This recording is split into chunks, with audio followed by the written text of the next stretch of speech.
I ara sí, anem acabant. Han passat moltes coses en aquests 2 dies i ara en voldríem fer un resum abans de passar la cloenda institucional i la conferència final. I qui millor que un dels membres del nostre comitè científic, en Miquel Àngel Prats, professor titular de la Universitat Ramon Llull, director dels Estudis de Grau d'Educació Infantil a la Blanquerna, per donar-nos una visió global i sintètica del que ha succeït en aquest recinte durant aquests 2 dies. Quan vulgui, endavant, senyor Prats.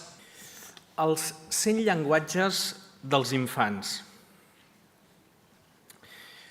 Coneixeu el veritable significat de la paraula infant? És molt curiós. La paraula infància deriva del llatí infans, que significa mut, incapaç de parlar, que no parla. Actualment és el període de la vida humana comprès entre el naixement i l'adolescència, o començament de la pubertat. El concepte d'infància, així com la importància que s'ha atorgat als nens, no sempre ha estat igual, sinó que ha evolucionat al llarg dels segles. En els darrers 40-50 anys s'ha començat a veure que aquest període de la vida és un moment cabdal en el desenvolupament físic, intel·lectual, social i emocional de tot ésser humà. Quan la gent va acceptar la importància de la infància, va començar a fer-se responsable de la qualitat de vida dels nens, la seva salut, el seu benestar físic i comprendre la necessitat de tenir cura de les seves ments. Els nens requereixen atenció especial durant aquests anys. La infància és fonamentalment diferent a l'edat adulta. Es necessita comprendre-la i respectar-la com a tal. El reconeixement públic d'aquesta necessitat ha creat abundants programes per als més petits, desenvolupament en la seva educació i fins a l'establiment dels drets dels infants de les Nacions Unides el 1989. Enguany us parlaré de Reggio Emilia, de Loris Malaguzzi i el seu famós poema dels 100 llenguatges dels infants i acabaré amb una cita de Lorenzo Milani per donar pas a les conclusions.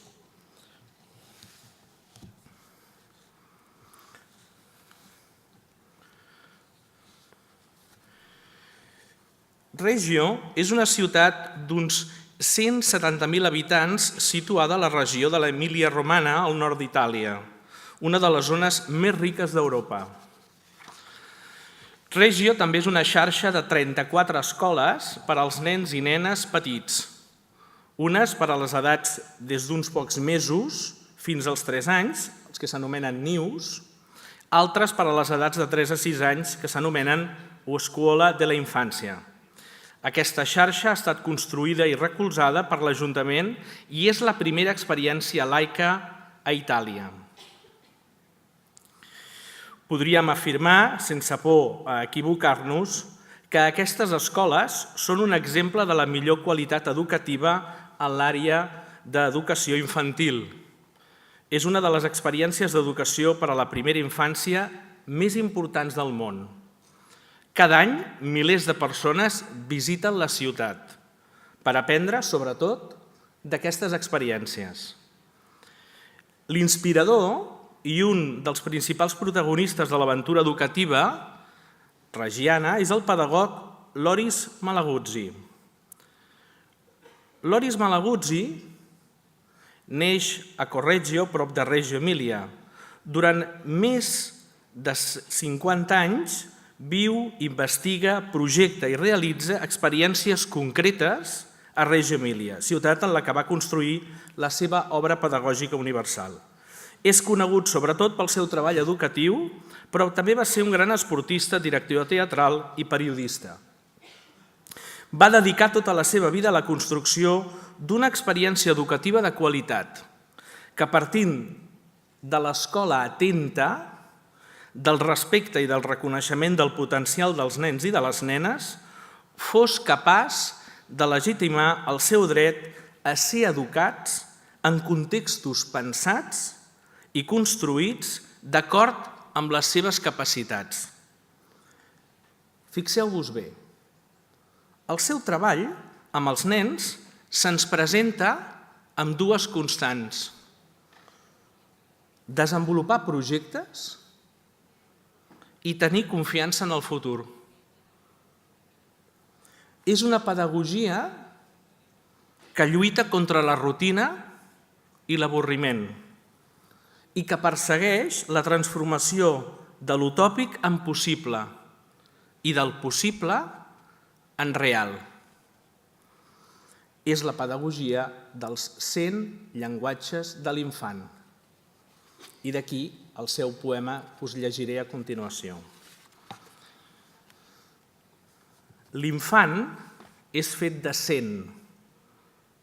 L'infant té 100 llengües, 100 mans, 100 pensaments, 100 maneres de pensar, de jugar i de parlar. 100, sempre 100. Maneres d'escoltar, de sorprendre, d'estimar. 100 alegries per cantar i comprendre. 100 maneres de descobrir. 100 maneres d'inventar. 100 maneres de somiar. L'infant té 100 llengües i encara 100 i 100 i 100. Però li en roben 99. L'escola i la cultura li separen el cap del cos. Li diuen de pensar sense mans, de fer sense cap, d'escoltar i de no parlar, de comprendre sense joia, d'estimar i sorprendre's només per Pasqua i per Nadal. Li diuen de descobrir el món que ja existeix i de 100 li en roben 99. Li diuen que el joc i la feina, la realitat i la fantasia, la ciència i la imaginació, el cel i la terra, la raó i els somnis són coses que no van plegades. Li diuen, en definitiva, que el 100 no existeix. L'infant diu, però el 100 existeix. Aquest és el famós poema de Loris Malaguzzi.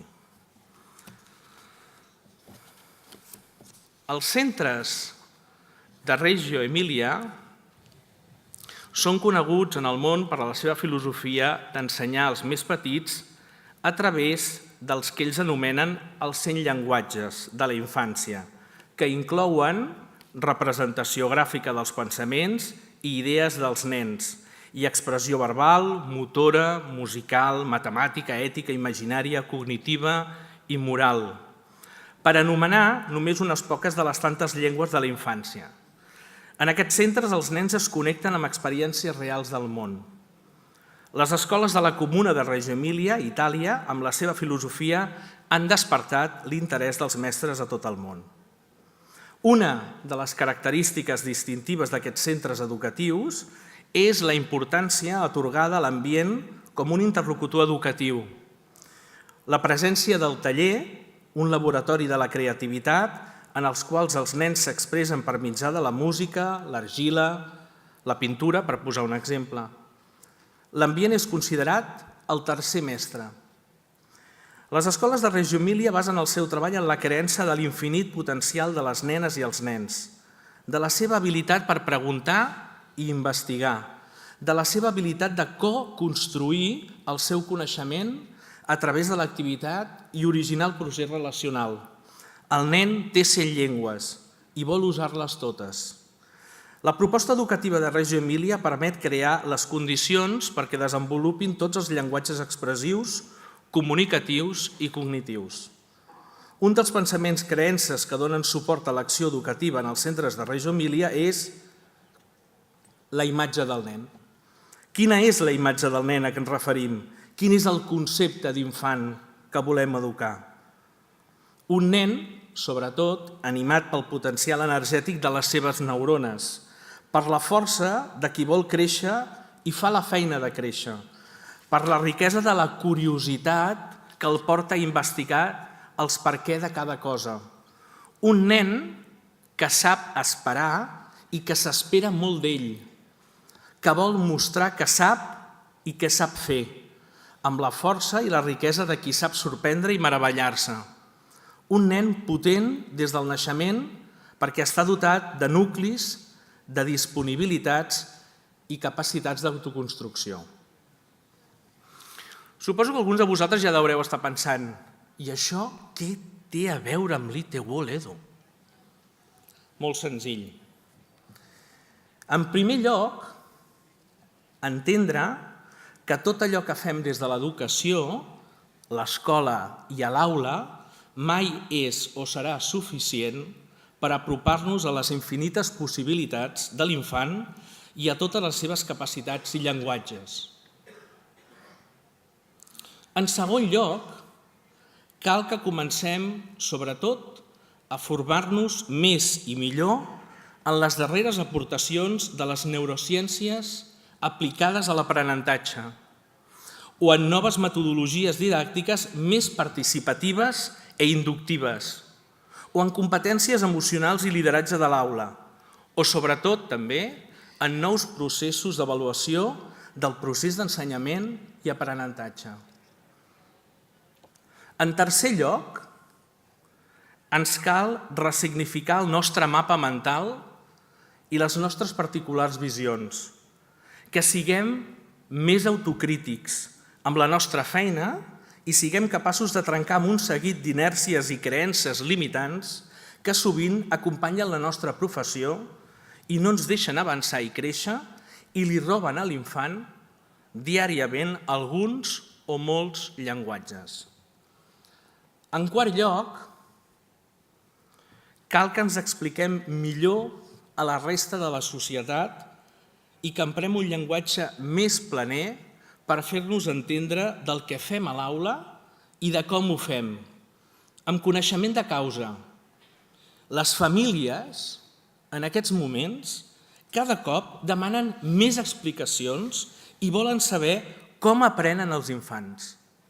I ens cal no només explicar el què i el com, sinó el per què.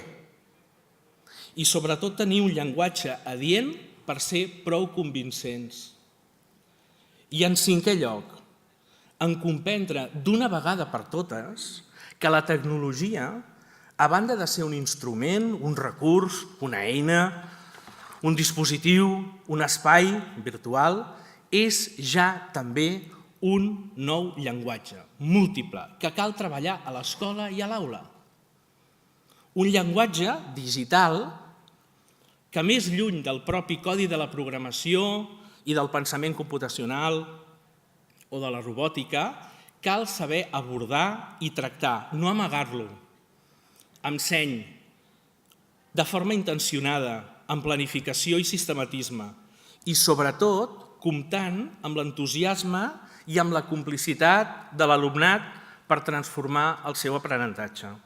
En conclusió, deixem que els nostres infants i adolescents puguin expressar-se, si us plau, i parlar els seus 100 llenguatges també amb la tecnologia. Voldria cloure aquesta introducció amb una cita de Lorenzo Milani. Lorenzo Milani va ser rector del poble de Barbiana el 1954. Barbiana, dins del municipi de Vicchio, perdut entre les muntanyes del Mugello, a 45 quilòmetres de Florència, es dedicà a l'organització d'una escola parroquial, coneguda, els que som mestres, com l'escola de Barbiana, partint de dos supòsits: dignificar la llengua i potenciar el raonament, a més de donar als infants el sentit del temps i la consciència de la classe social a la que pertanyien. Lorenzo denunciant als seus escrits el paper de l'escola com un instrument del poder i de com, a forma d'integració en una societat discriminatòria i sobretot postular una educació que facilités el canvi social, per la qual cosa fou recriminat per les autoritats, especialment religioses i militars. Crec que el seu testimoni ens serveix ara i avui, en un moment d'efervescència pedagògica, alguns l'han anomenat com la primavera pedagògica catalana, per copsar millor què és allò que hem de perseguir. La cita diu així: a menudo los amigos me preguntan cómo enseño en la escuela y cómo consigo tenerla llena. Insisten en que yo escriba para ellos un método que precise los programas, las materias y la técnica didáctica. Se equivocan con la pregunta. No tendrían que preocuparse en cómo se enseña en la escuela, sino en cómo se tiene que ser para ensenyar en l'escola.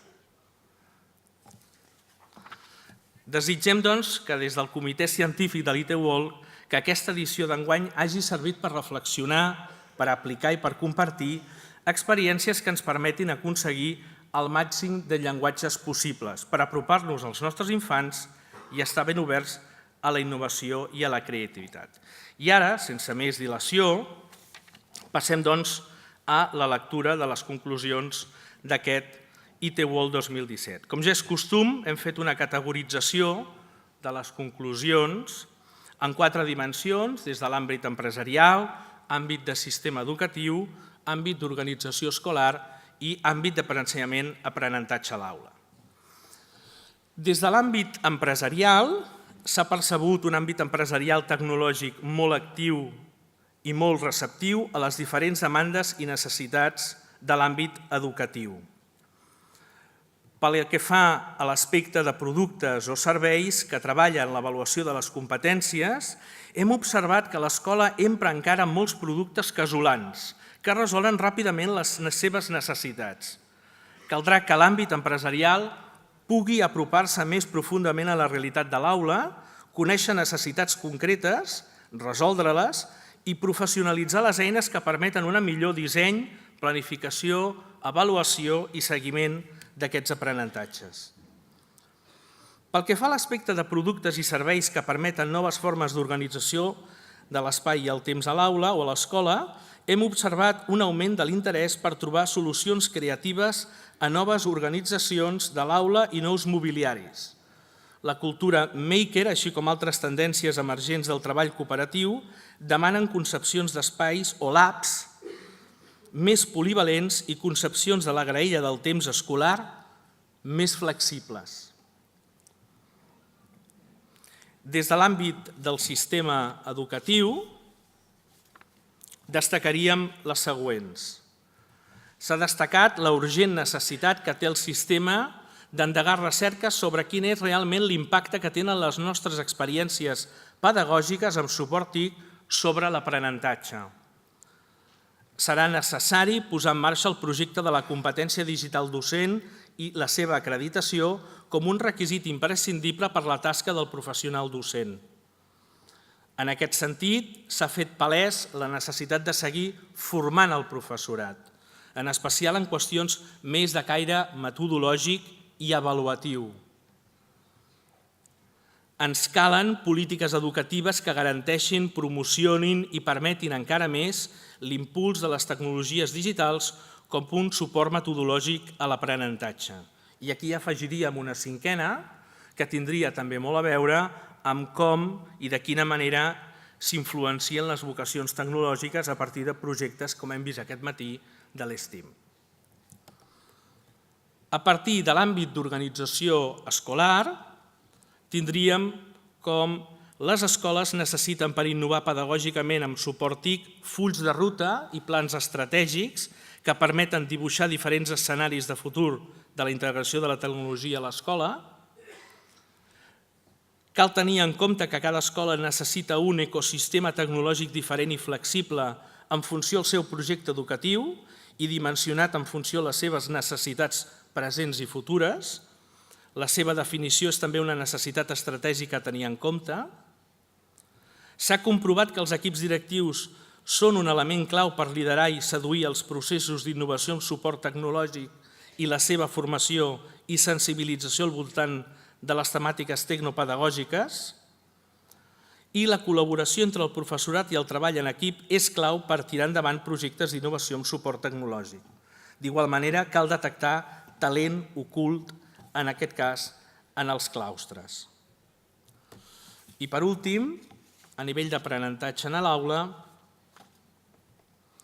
tindríem que ens caldria diferenciar entre aprenentatge individualitzat i aprenentatge personalitzat.